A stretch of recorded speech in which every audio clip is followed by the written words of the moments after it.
I am Dr. Karthika, gynecologist from Vardhan Fertility Centre. Today let's discuss about the age-related concerns while planning pregnancy. As we all know, the natural risk of abortion is there even for otherwise normal pregnancy, which is 10 to 15%. That is, 10 to 15% of pregnancies will end up in miscarriage. Irrespective of the age increases, the risk of abortion also increases. For example, if a woman aged between 20 and 30 years, the chances of abortion is 1 in 10 women. If the age is between 30 and 40, the risk increases to 2 women in 10 women. But if the age is beyond 40 or 45, 5 in 10 women will get abortion. The risk increases to 50%.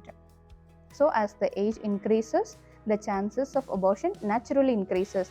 The reason for this is because of chromosomal mutations that has happened to the ovum or the formed embryo.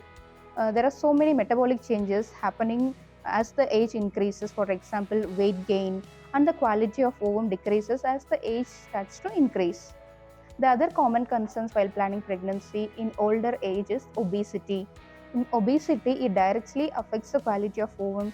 Once the embryo fusion occurs, there is implantation failure. Once it gets implanted, there is high chances of miscarriage because of chromosomal problems. Once you achieve a successful pregnancy and it has crossed 3 months, the other concerns that happens to the pregnancies are there are more chances of developing hypertension and diabetes, that is increased blood pressure and increased blood sugar at any time during the pregnancy. So we have to tackle all the issues while going through the pregnancy checkup. And finally, while coming to delivery part, during delivery there are less high chances to go for cesarean section.